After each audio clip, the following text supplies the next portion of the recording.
So the parties were back in a New York courtroom again today, arguing over whether Donald Trump's accounting firm will have to give over his tax returns and his financial records.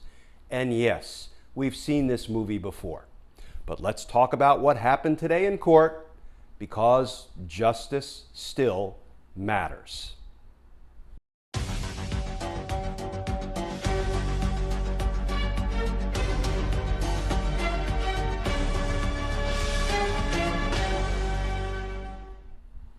Hey all, Glenn Kirshner here. So today, the parties were back in court, Donald Trump and District Attorney for New York, Cyrus Vance, arguing over whether Donald Trump's accounting firm, Mazar's, will now finally have to turn over Donald Trump's tax returns and other financial documents. So there were a couple of takeaways from today's argument. I listened to it in real time. You could actually call in and listen to the argument as it was unfolding. And I'll talk about the couple of takeaways, but let me do a quick recap first. You'll recall that about a year ago now, the Manhattan District Attorney, Cy Vance, issued a subpoena to Donald Trump's accounting firm, Mazar's, seeking, among other things, Donald Trump's tax returns and financial records, because Cy Vance is investigating possible financial crimes by Donald Trump and the Trump Organization, and perhaps others as well.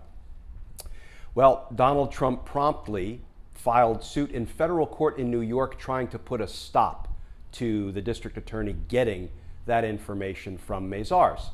So briefs were filed, arguments were had, and we got a decision about a year ago from the federal district court judge in New York, Judge Marrero, and he said, no, that's a good subpoena. Donald Trump, you really don't have a leg to stand on. So, of course, Donald Trump's lawyers appealed it up to the Second Federal Circuit Court of Appeals. More briefs, more arguments, more waiting for opinions, more delay. The appellate court said, no, Judge Marrero was right. It's a good subpoena. Donald Trump loses. Donald Trump appealed it to the Supreme Court. More waiting, more briefs, more arguments, more delay. And then recently we got a Supreme Court opinion saying what? No man is above the law. No man is king. No such thing as absolute immunity. And what did they do? They sent it back down to Judge Marrero in that New York District Court.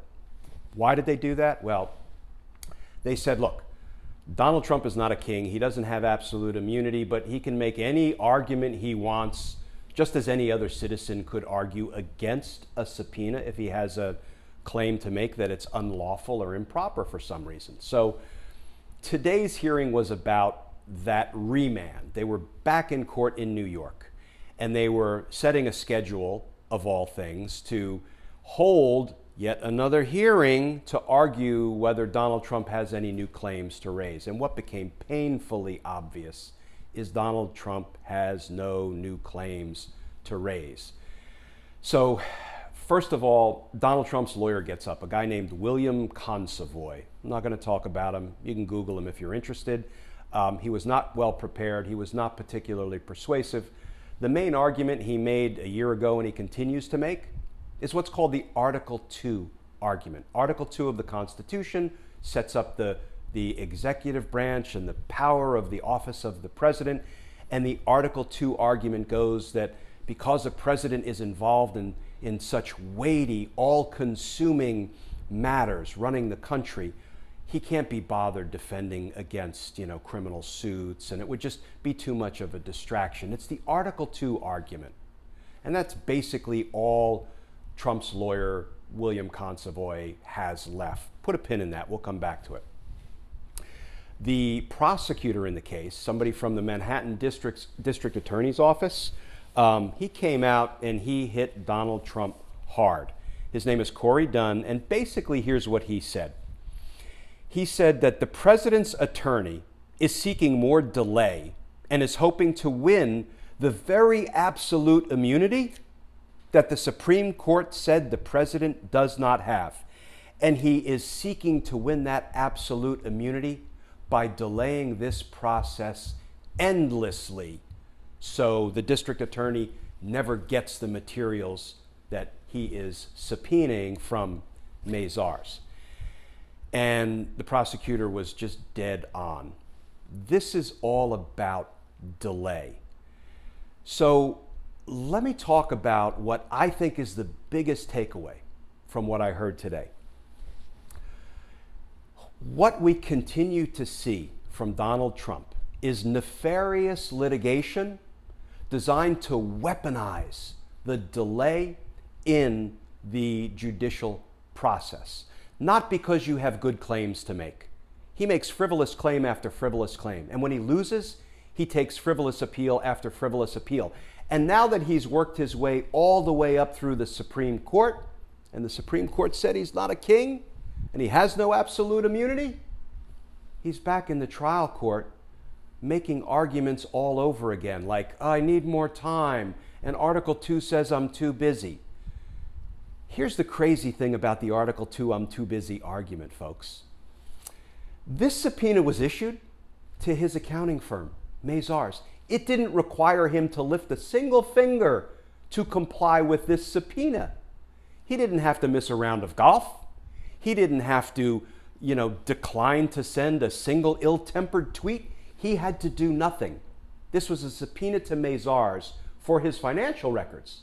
And if Mazar's turned them over to the district attorney and there was nothing criminal in them, the district attorney would have said, oh, okay, we can set that aside. President did nothing wrong. Let's go on to the next case. Instead, even though he's too busy, he sent a battalion of lawyers into the trial court, and then into the appellate court, and then into the Supreme Court. And now they're back in the trial court arguing that they're so busy and the president just needs more time to figure out what he's going to argue. We're on a treadmill.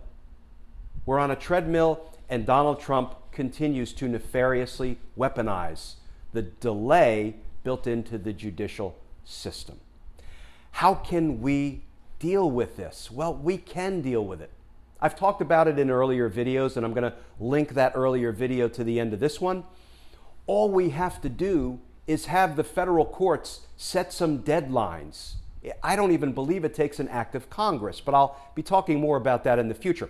All we need to do is create an interbranch dispute court, the IBDC.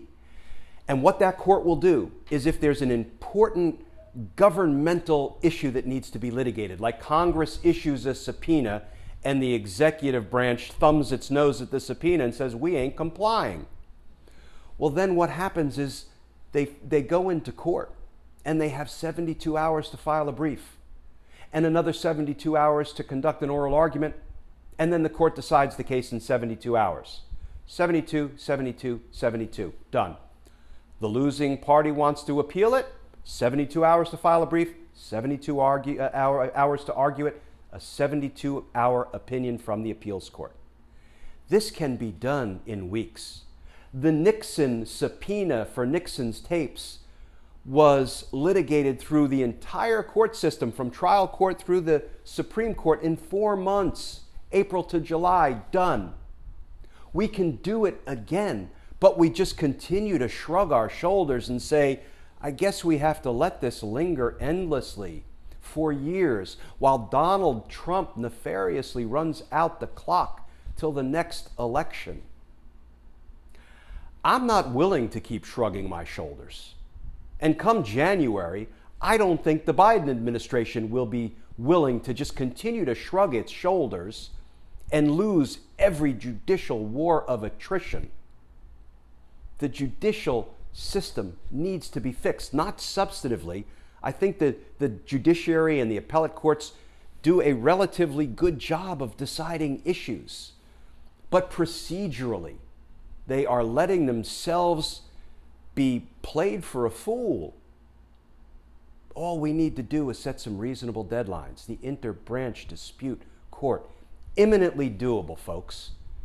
And yet now we're back in the trial court with Donald Trump's attorney saying he can't possibly be ready, he needs more time, and he's got to try to come up with new arguments. All of these arguments have been rejected 3 times over already. Let's get the tax documents, let's get the financial documents from Mazar's, let's see if there's criminality in there.